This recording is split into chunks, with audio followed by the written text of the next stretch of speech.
Welcome back to the Boys in Motion podcast. I'm Andrew, joined as always by Bryan and Tyler. And this past weekend, I had some serious FOMO because the 2026 BIM Ride happened, and unfortunately, I was not there. But I saw the rides on Strava. I'm excited to jump into it.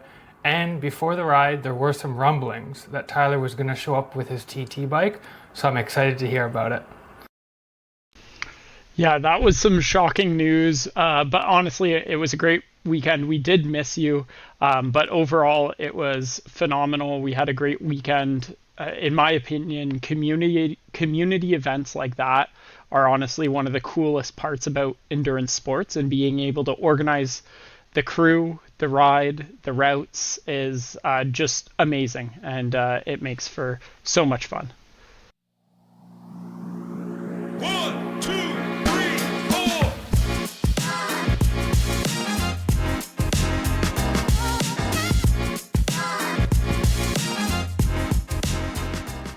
Yeah, couldn't have said it any better. I mean, 2 days of pure fun and 330 kilometers of pure pedaling on those legs and a lot of bonks ahead of us. You couldn't have asked for a better weekend. Yeah, so I guess where do we start? We can kind of do a quick highlight of what the idea of this ride was. So I think this is the fourth annual BIM ride, if I'm not Technically mistaken. fourth, yeah. Yeah, so the first one was just Andrew, Mark, and myself. And then it expanded to a quick group that went all the way out to Brantford and back the second year. And then the third year, we kind of expanded the scope a little bit. We had two separate groups and rode around Niagara. That was fantastic. We stayed at Adams overnight, and it was really, really great. And then this year, we constricted a little bit. It was a bit smaller and only one group, and kind of everybody there was at the same level-ish. And yeah, the weekend was good. Certainly there's some things I think that we learned for 2027, and we'll talk about that as well. But yeah, this year the big change was it was no longer kind of headquartered in Niagara. We actually made the trek, those from Ottawa down to Prince Edward County, and from Niagara and the GTA up to Prince Edward County. Like usual, met on a Friday, did our Friday ride, followed it with another long ride on the Saturday. And this year, different than usual, we actually had a second overnight. So we were able to have a few pops in the hot tub and just hang out once the ride was over. That was a massive hot tub. I saw the picture. I don't think I've ever seen a hot tub so big. Oh, it was real nice. They even had a swim function. So I was trying out my triathlon skills in the pool there. We were everybody was around, and we were taking our turns at the swim mode on the hot tub. But yeah, super nice hot tub, super nice logistics for the weekend in general. I think I think it was good the 2 nights for sure, and a little bit more of a half and half for everybody driving up and slash down, let's call it whatever. But yeah, super relaxing weekend. Couldn't have asked for better weather too, other than the wind on the first day. But I mean, not scorching hot, and also not really that cold. But just the wind was a little bit gnarly on the first So day. tell me a bit about that first day loop. I see that you guys went kind of into Prince Edward County on the first day, which looks like it would have been a nice route. So tell me a bit how the first day went.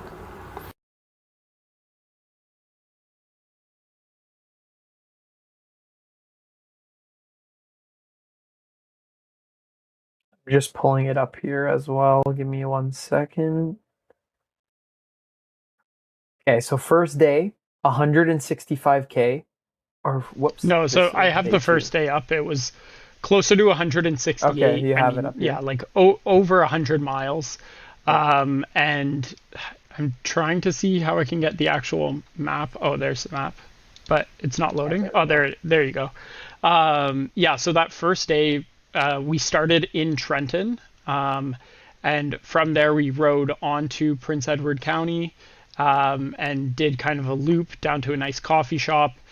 went through the sandbanks and then up to Picton for some subs. And then once we finished in Picton, that's when the winds really started. They were kind of coming from the west. So after lunch, the moment we hit this corner, it was headwinds basically the whole way back, and it was quite difficult, I would say. And I spent a lot of time on the front, but even those in the peloton were getting almost no relief.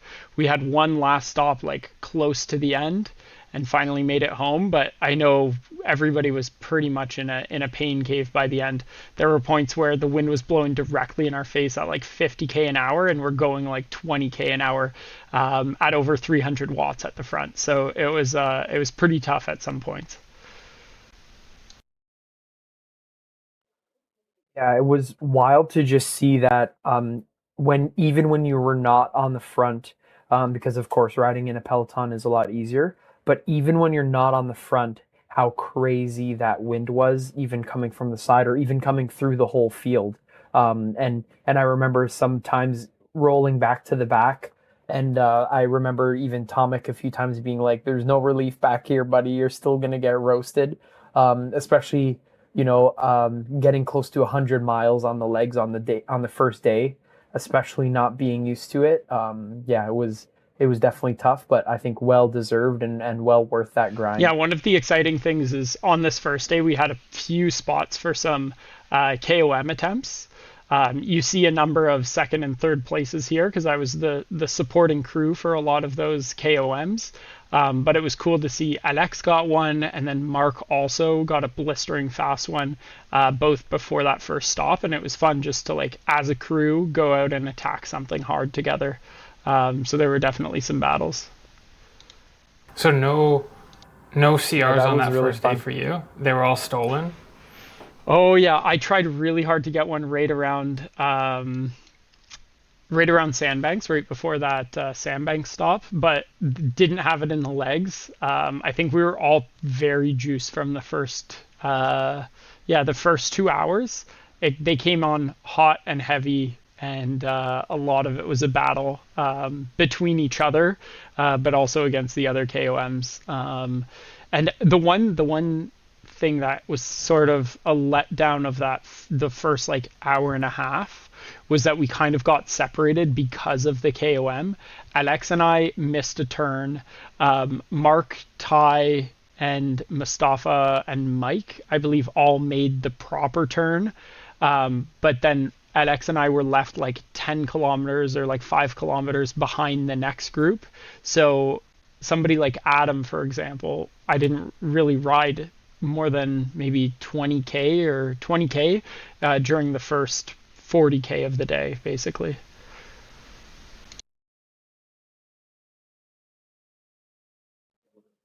Yeah, it was a little bit of a mix up, and also what was kind of funny is that um, it was, what was it? I guess the five. There's a group of five that went out on that first KOM attempt, let's call it, and then yeah, you and it was kind of every single time. Okay, Andrew, every time we go out for like one of those KOM splits, it would be the exact same order. It would be Alex, Bryan go out, Mark and I hanging on for dear life right off the start, and Mustafa and Mike hanging on to me and Mark, and then Mustafa would drop off the back, then Mike would go, then I would go, then Mark would stay on a little bit longer, Mark would pull the chute, and then it would be the top two bringing it in. So it was kind of funny to see that kind of order every single time. But I mean, and kind of also a fun thing was that Mark was wearing the yellow jersey for both days. So I think, what was it, on that second attempt, we basically did a perfect formation for him to capture that KOM, which was really fun to see. Yes, Yeah, it was interesting to hear quite that hilarious. Mark wasn't, because I feel like he's normally in that front group, but this winter he's been focusing more on running. So it's interesting to hear that the boys are putting down the watts on Mark.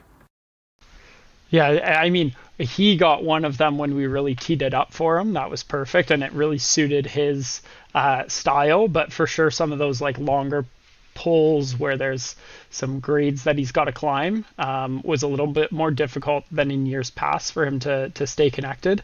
But either way, we made sure that he walked away with a CR on that first day, and very well deserving, because that was super fun. It was like a twisty turny down into town with a little bit of decreasing elevation, so we could, we were hitting upwards, I don't know, of like 50k an hour leading into that town all as a group, which was pretty wicked. It felt like the memes with like Top Gun Maverick, where they're blasting through as a group in the planes. It felt exactly like that, the boys in the peloton. So first day was nice. Tyler, what was your favorite part of that first day? Yeah, I was thinking of that, and I mean, you asked that question on both days at dinner, which I found was also pretty fun. You went through the whole group and asked what the favorite parts of the day was for everyone and least favorite part. But for me, yeah, that favorite part was honestly that, like what you just described, that KOM attempt where we were all in a pace line, and then one by one would peel off for the yellow jersey at the end was pretty fun. And like you said, the twisty and turns made it feel super like way quicker than it was.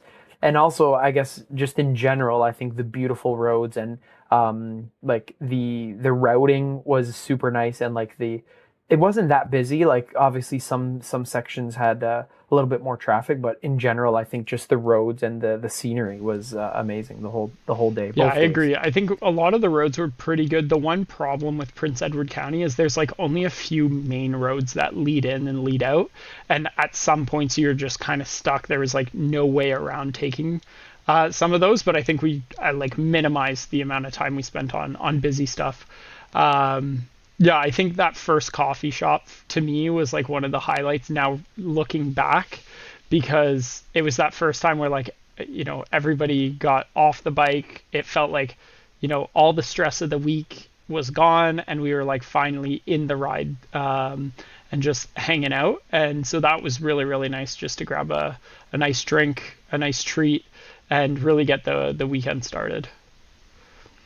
Now, soon after the second stop, people started feeling a little bit of pain.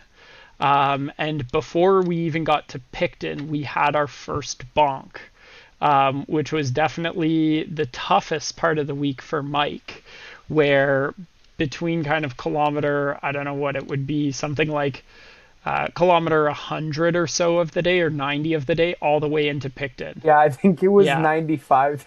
Yeah, it was like 95 to he was not 107. able, I would think, to put more than 100 watts into the pedals, and he's a guy who could generate, like, Not even. usually he can hold like 230, 240 on like a hard day of racing for an hour. Like his FTP is over 250, and he could not push on the pedals. He got spit out the back of the peloton, and for some reason there was no remorse for those guys. They just went to lunch. So it was Tyler and I in the back with Mike, and that was a very funny moment. I'm gonna remember that for a long time. Oh yeah, he went full lizard eyes, and he was not talking for a good, well, that whole 15K, like literally non-responsive. It was actually wild, but hilarious Yeah, and and fun I at the same actually time. had to hand of God him a little bit. Well, I would say a lot of it, actually, probably for a good few kilometers, just pushing him until we got to either some downslopes or some stuff that was, wind at our backs. But there was a long period there where like Tyler and I were really just like encouraging and physically pushing him towards our lunch stop.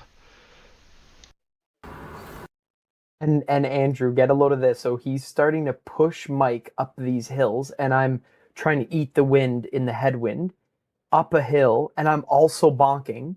So Brian's going, hurry up, pushing him up the hill while he's almost banging into me because I'm not fast enough to keep going. It was And just this was all shambles. before the wind got bad, correct? Yes, I would say yes. Like Yeah. only after lunch did we really get the worst of the wind. There were a few spots where like, yeah, we had a crosswind, but who cares about a crosswind when like we knew the headwind was coming after lunch?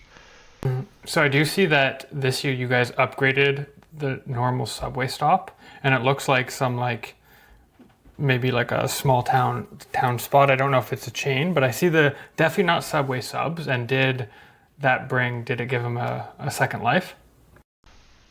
I would say this was the recovery of a lifetime. Like, I've never seen somebody Like be more than Adam? so bonked and then so good immediately after, in that, like, he was Yeah. taking the front. Yeah, this was a TSN turning point for the whole weekend. Okay, even the because I'm looking second at day. this picture on Strava, on Tyler's Strava, and I don't see Mike.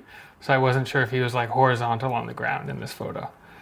No, I did have to, baby bird him quite a bit of Coca-Cola at lunch, but honestly, bounced back like the legend he is, and was not the weak link on the return home at all. Like, he was riding really, really strong. Yeah, I was so impressed because I thought we were going to need to medevac him out, honestly. I'll honestly never forget that road. That was like I was also almost seeing double near the end there, but I knew Mike was in way worse conditions. And then yeah, just the revival of the century and just brought it home super strong. Like it never Yeah. happened. It was So awesome. overall that day, like, we started off super hot, like, with a few very like long, sprinty, As we always spiky do. sections, as we always do. And then, yeah, by lunchtime, Oh, yeah. we did stop at an independent sub shop. We made those orders at our at our first cafe stop, so it was ready to go when we got there. But then when we started after lunch, we had maybe 15 to 20 minutes of like just good time where it was very enjoyable and pretty quick, because we were somewhat with a tailwind. And then we turned into the wind and it got extremely hard, extremely quickly, where we had sections of like, how long is this first section here? So this is We when you did- like made a left in that Demrettsville or whatever Exactly, on the exactly. County Road 14. Okay. Yeah, so we had almost a 17, 18 kilometer section where we were in a full headwind the whole time before we turned a little bit so that it was just more of a crosswind. And in that section, we had to take a break about halfway through because there was just bonking and, yeah, just a lot of people at the edge of the limit. And we were not going fast. So that section of 17K took nearly an hour because we were staring down the pipe of like just a blasting fan at us. Yeah, I did notice the average speed for the day was definitely enough slower than in years past. And yeah, obviously the wind had, I think, a big impact on that, because I don't think in past years we've dealt with the wind well on the Parkway last year, but you guys had different plans on the Parkway last year, so yeah. Yeah, I think like overall, the being above 30K an hour for that kind of day where it wasn't totally flat, but for sure, like, the toughest part of the day had a lot of headwind. That makes it tough, but I was quite impressed. I didn't actually think, or I actually, that was about spot on with where we predicted it would be prior to starting the day, actually. We thought like some of those that didn't do the longer segments, the racing segments, would be closer to like 29 and a half, and those that did the races would be somewhere between 30 and 31. So it ended up being kind of close to our expectations. And when you were in the wind and like trying to shelter those people that were struggling a bit, what was the Peloton strategy? As far as I know, like in the past we've done different, where it's like a single line or the two line. Like what were you guys doing to kind of help those people that were hurting a bit? All I know is that Alex and I were side by side on the front. Tyler, you can talk about what was happening behind me, because for that entire stretch of the worst of it, I never looked back. We were just going at the front. That's what I was gonna say. The strategy was the two horses on the front and everyone else hold on for dear life. So it was Alex and Bryan on the front, and then we would actually be switching second wheel. We would do a mini rotation, second wheel down. So we never told them. We were just doing we weren't going to the front of the line. Because honestly, like it would be someone spending their whole gas tank on 300 watts for 30 seconds and then being spent still doing 200 watts in the back. So I think, I mean, Bryan and Alex were up to the task. The hardest thing was trying to shelter behind Alex's small frame. But I mean, yeah, it worked out. Being second wheel was still really tough. And then it was like just keeping up on the communications. And that's when we were seeing some people were starting to hurt. And like it was a tough section because it was the end of the day. Nothing was open. There was no gas stations around. So we were literally like in no man's land. So it was like a big grind. But yeah, happy to get through those crazy winds on the first. I can imagine the like with a big headwind as you're coming off the front and going back to the peloton, that you need to be like way more engaged than normal, of like to not get, because I know that's always something that I find super hard, is like being engaged and jumping back on and not getting spat off by accident. I can imagine that'd be even harder in a headwind. I feel like I would have been see you later in no man's land. Yeah, and that's the thing. Like, there wasn't. I can understand. Like, of course, at the front it was tough, but it was so windy that even the people behind were getting blown around.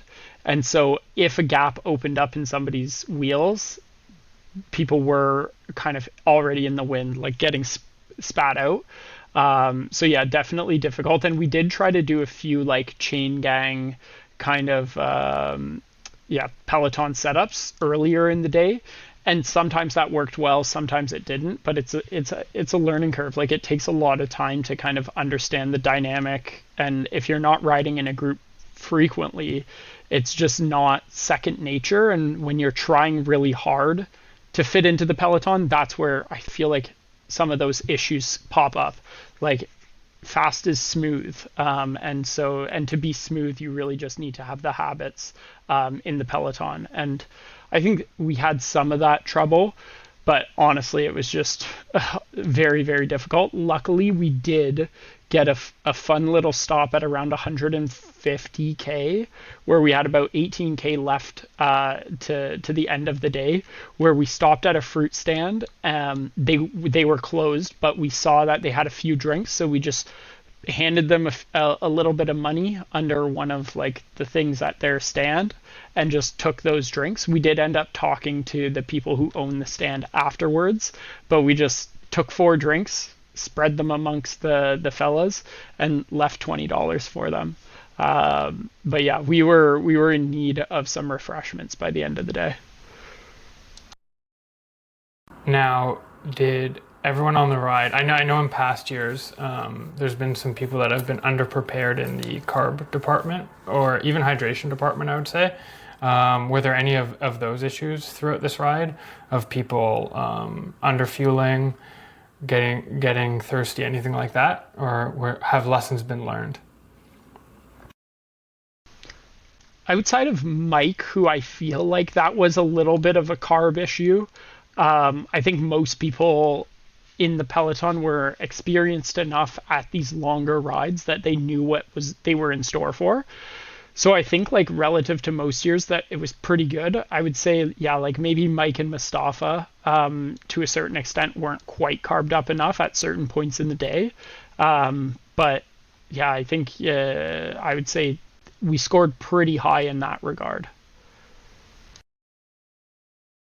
Yeah, and then to add to that, I guess, like, and kind of jumping to day 2, Mike randomly goes into his back pocket on the one stop, and I snuck in the morning 4 or 5 exact bars. So we used the exact we did 1 bar per day per person, as an emergency, because it's a kick of caffeine and 25 grams of carbs. So we gave everybody 1 per day to use as an emergency carb up. And Big Mike, on the second day, he was getting his stuff ready. I shoved 4 in his back, so made sure he wasn't. So after day 1, on a few of the boys gave some donations of their bars. Nice. Insurance. It was insurance, yeah. And then he said, why the heck is there so much stuff in my back pocket? He didn't even realize until halfway through the second day. Nice. Well, yeah. So day one happened, and I know having been there, you do day one, and you're like, that was really hard, and it seems like it was a very hard day, especially with the wind. But then you have another day to do. So yeah, tell me about it.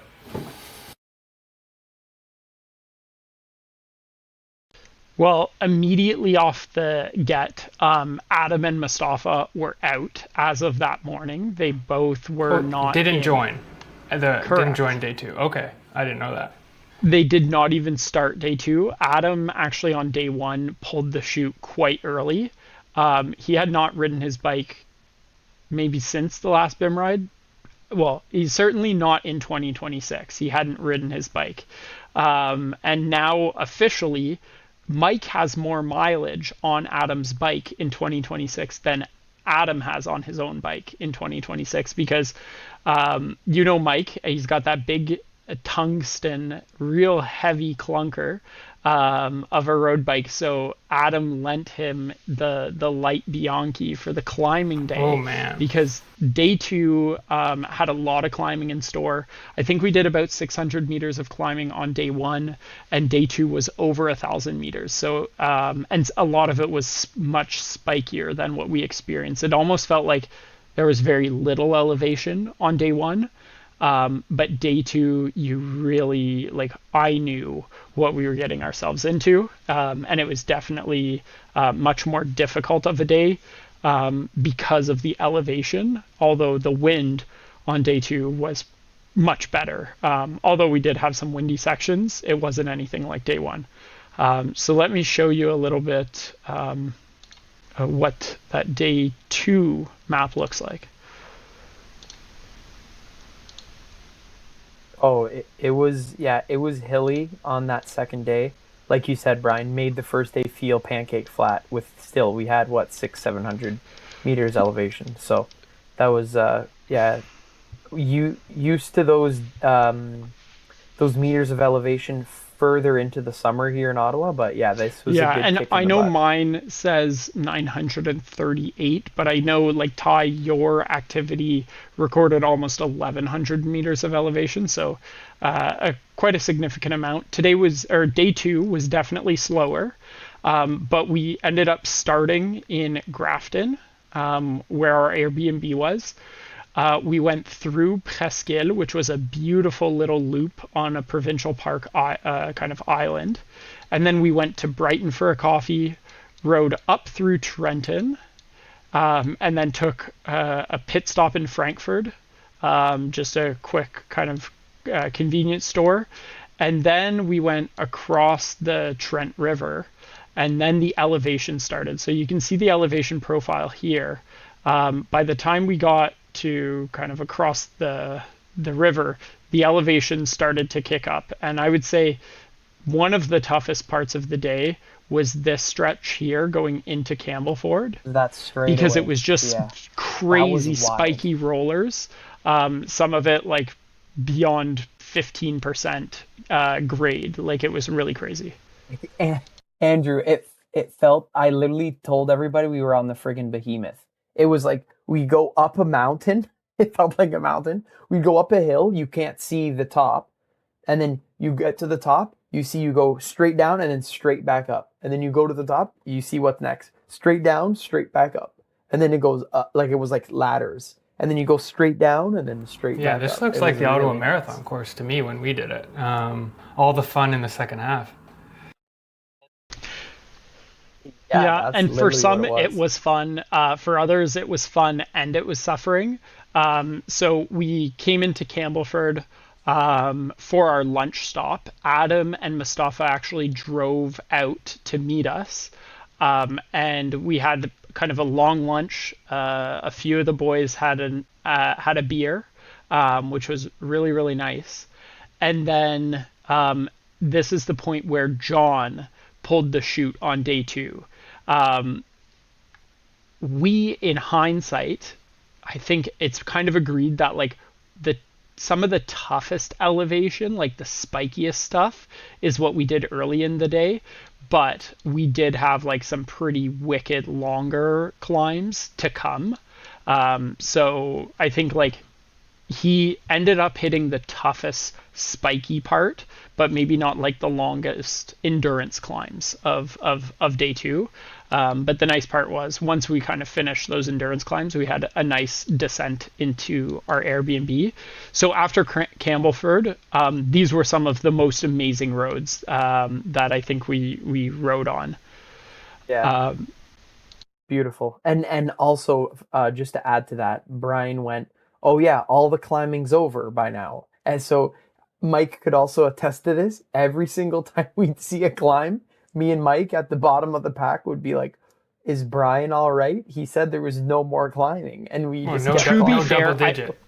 I had to gaslight Mike into being able to finish that day positively.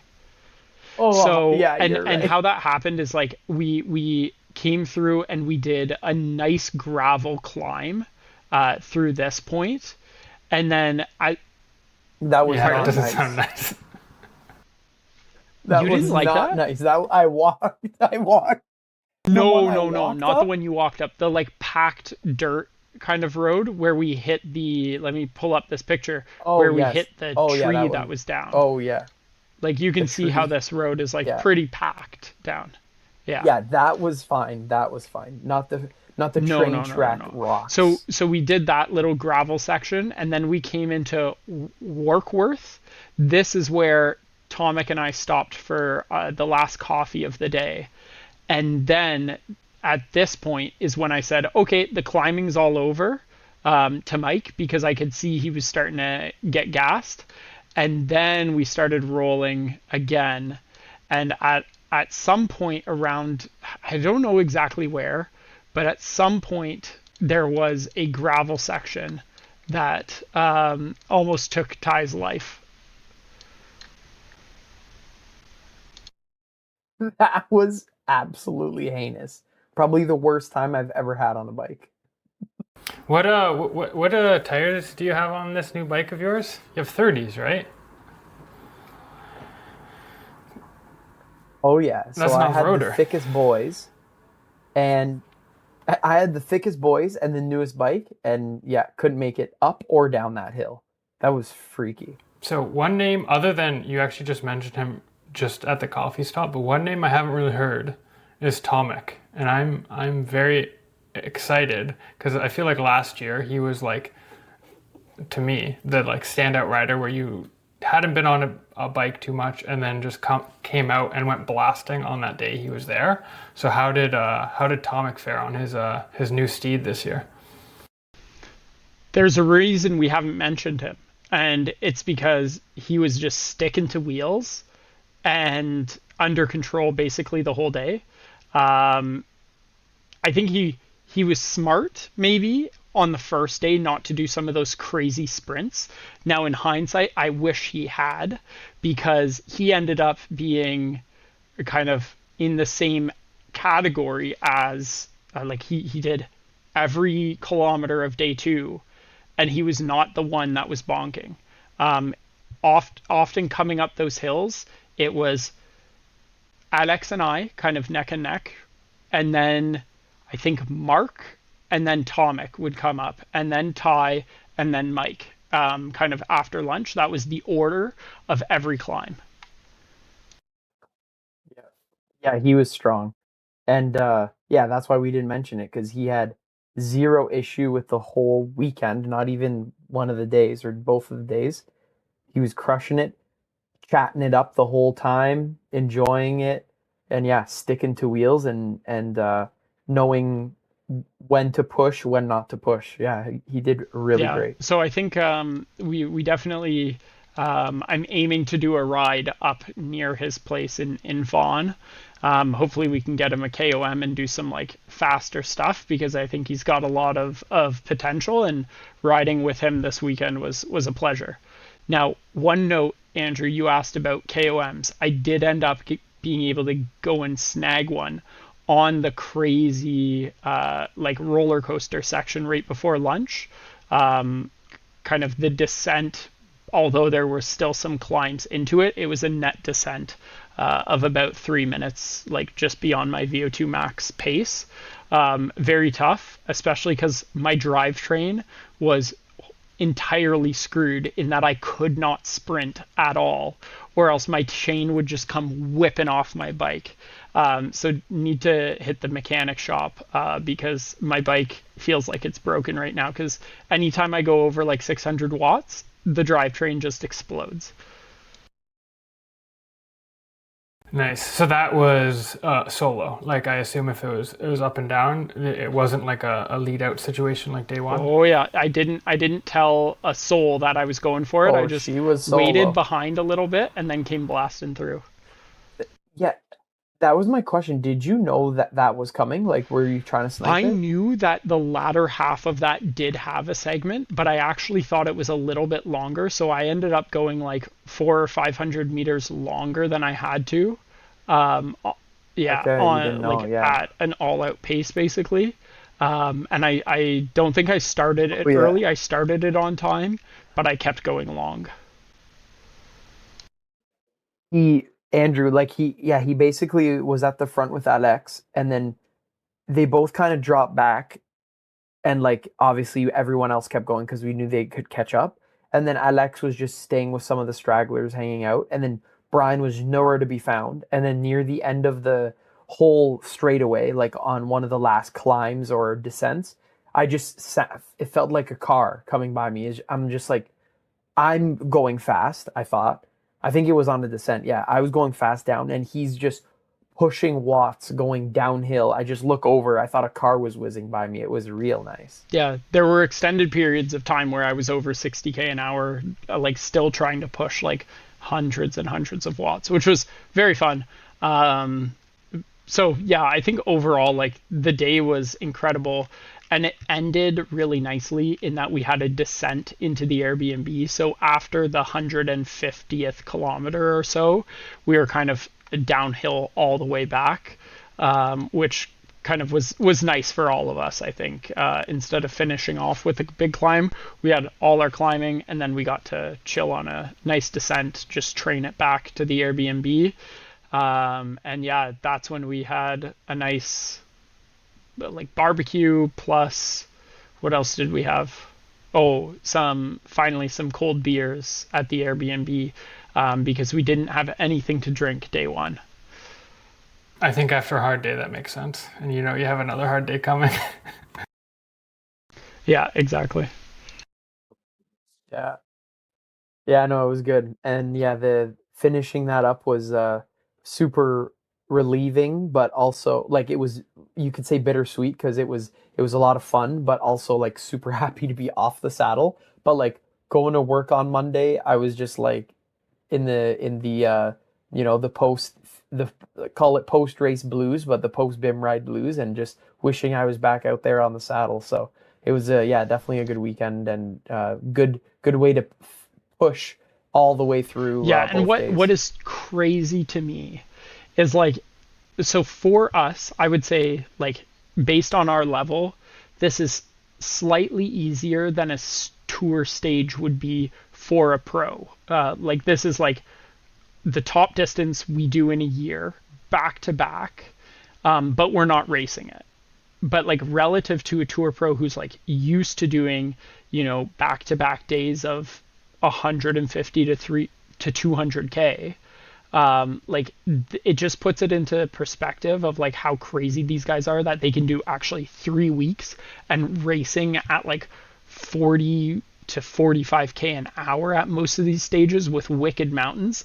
Because after just 2 days of it, my legs were zonked, my back and my butt are just like in shambles. It's just not, I can't even understand how it's feasible that they can do that as careers and really push the limits on the sport. It's nuts. I agree. I could barely sit in the car on the way home without aches and pains. So yeah, it's just crazy to put that into perspective. So, Tyler, you got a new bike, and the bike's got a few scratches after those days, but the one time where I thought there was going to be the most amount of scratches was, like you mentioned, on like the deep gravel section. It was a climb up and then a descend down on like actual like new gravel that was not compressed whatsoever. So it was almost like riding in a sand pit. What was going through your mind in those moments? It was like Riverstone. Yeah, I didn't really. Well, I had no choice but to go through it because everyone just full send it. So I said, you know what? I'll just run up that. I'll run up the hill. So I got off the bike and did a bit of cyclocross, and put the bike on my shoulder and just ran up the hill. But then I realized that the gravel obviously wouldn't just randomly stop and go into asphalt. And like my brain was, I guess, bonk at the moment. And I literally thought that, okay, I get up this hill, it's going to go to asphalt, I'll be fine, I'll just ride down. So I get to the top of the hill and the gravel's even looser than the way up. Then I'm like, holy crap, okay. So I got on the bike and just wobbled my way down at like 20. I let gravity take the wheel and Jesus take the wheel. And just like, I realized I shouldn't have stiffened up the bars, but I stayed super stiff on the bars, had one leg already clipped out, ready to bail. But the whole time I was thinking, don't dump the bike, don't dump the bike. So like I tried to stay upright on that bike to not get total damage on that new frame of Yeah, mine. it was crazy. Today I went for a ride right before we recorded, and I purposely went on two gravel roads just to get more time getting comfortable in the gravel, because on the 25s it was crazy. I was following Mike and he's fishtailing around the road, and I knew I was doing the same thing. It was an unexpected moment because like searching in Google, like all the roads look like they'll either be okay or like are paved. But that was the one section that was like a very big surprise to us, and one of the most memorable, maybe not the best part of the day for you, but definitely one of the most memorable parts of the day. Yeah, it was cool. Oh yeah, that was wonky. I actually wish I redid it with the pointers that Alex gave me after the fact uh, of being looser on the handlebars. I think if I sat down normally and clipped in and was looser on the handlebars like earlier on in the day, maybe also the brain being a bit tired, maybe had a bit to do with the decision making skills I was doing then. But like early on in the day, going over that train bridge and going right into train tracks and gravel, I full sent it there and like made sure to stay super loose. And I was the first one through that section. So I just think the lack of concentration maybe was and the fear. Yeah, yeah. No, it was wild. So, um, what would you do to make the 2027 BIM ride even better, Ty? No wind on day one. I don't honestly, I don't know. That was a very good, very well planned 2 day event. I don't know, honestly, like just maybe I honestly I don't know what to say. Yeah, I don't know. It was really good. And I just maybe just on that first day because I know a lot of people were hurting. And the second day it was perfect. We had a stop near the end and then that audible stop, even like 20K from the finish. Did we want to take it? Did we not? Maybe on that first day have that gas station closer to the finish because a lot of people were hurting. Yeah. But other Oh, than that, it believe me, I was was amazing. calling. I called the town of Prince Edward County government to see if there was like a local business or even like a person like somewhere that we could stop, or even if like the school or one of the parks had a fountain. I was trying my darndest to figure that out, but I literally could not find anything that Something at made the end. sense other than that fruit stand that we ended up stopping at. So definitely, I agree. Like having the ability to stop about once an hour near the end of the day is really, really good. I would say the other thing is just having like a more inclusive ride where people can kind of jockey back and forth between a fast group that's going at like, I don't know, 220 watts to 250 watts at the front to like more of a chat pack style. I think that was really, really good. It's a little bit more difficult to organize, plan, but I think that's really, really nice. So I would love to see like next year kind of blend this year's idea of having a location that we all went to, and also having like the chat pack plus the pain train that we had last year. I think that would make for a bigger event, but also something that is like a fun experience for people to like look forward to and to go to. I was thinking like there's places, because the other thing is like trying to find a place where there's not a ton of elevation, at least for one of the 2 days, so people can get like good mileage and it keeps the packs together. And then, you know, on day 2, you can kind of blow it up with a little bit of elevation and make it tough on everybody. That's what I'd love to see for 2027. And of course, Andrew being there would have been very nice. I mean, I would have loved the elevation. That would have been a very fun day. Being, you know, in the pain cave, going up those hills would have been fun. I have a question, and on a similar vein of what you guys are chatting about, but if someone listening was thinking of planning something similar for their own group, doing kind of some sort of bike weekend, what do you think are kind of like the most important things? And we've done this for years now, of like the most important things to consider that maybe that first year we did it, we definitely weren't thinking about, that you've kind of gotten the experience from these last 4 years. I can start. So one is the route planning. Like, you should dedicate hours and hours into planning out the route and making sure it's good. Like, despite actually going on Google Maps on literally every single section of road that we all rode this weekend, there were still spots that weren't perfect. So if I hadn't done that, we would be thrown on like extended parts of highways or like really, really bad roads, because I just think like that's something you want to spend as much time as possible on, to make sure that the route is dialed in and it's a good experience for everybody, and you've got like the stops that you want to do in mind. The second thing is, if your group has a high level of variance in speeds, then you need to make that ride as flat as possible. And as your group gets, you know, closer to the same skill level, but also moves up the band in skill, then you can start to introduce like difficult elevation. Because even our group, where there's a core group that is very, very strong, you did see some of those gaps, even in like the top guys who like trained all winter for this on the bike. You still saw those gaps really show themselves near the end of the second day, when the elevation really came to the forefront. So keep it flat, know your route. And then last suggestion is just, these don't need to be expensive trips. So try to do it as cheap as possible. Make sure people are bringing their nutrition from home, and yeah, try to bootstrap it as much as possible. The fee for this was $225 per person. And yeah, people had to, you know, pay for their coffee, and one of the meals, but I think it makes it something that isn't a huge endeavor financially for people to be a part of it.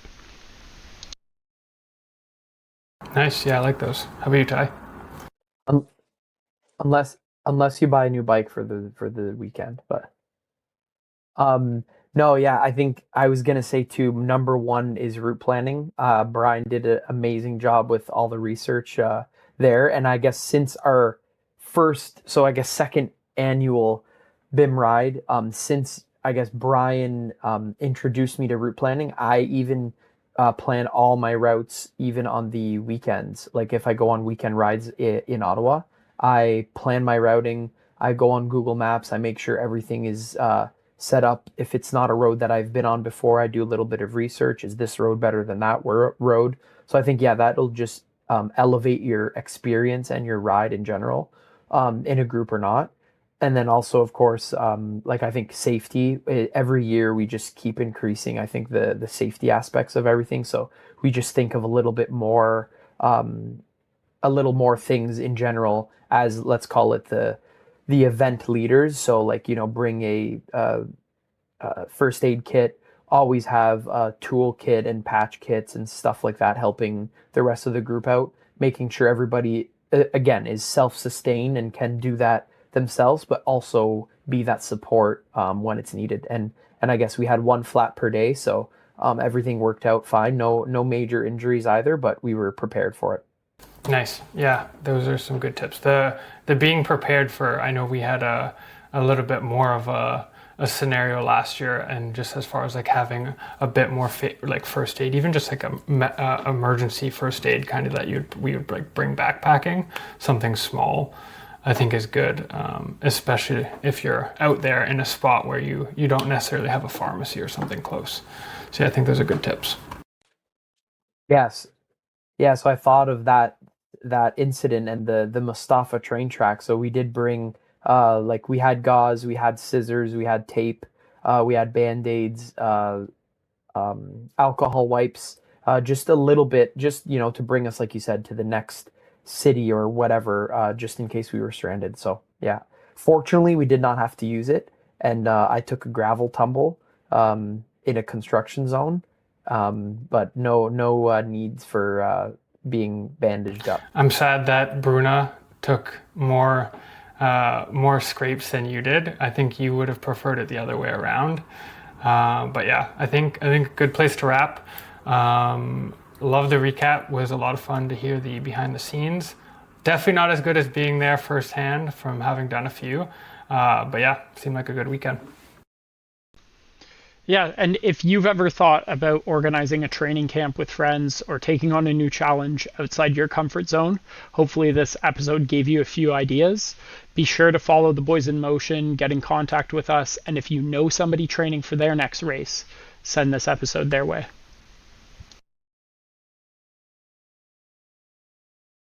And as always, remember, we're just sharing our own fun and experience. Make sure to be careful out there. If you're planning your own thing, do your research. We're not medical professionals or coaches, so do it at your own risk and as far as you can actually take it yourself. And don't forget just to have keep fun. Showing up, keep moving forward, whether that's on 2 wheels, your 2 feet, or if you really want, in the water, and we'll catch you on the next one.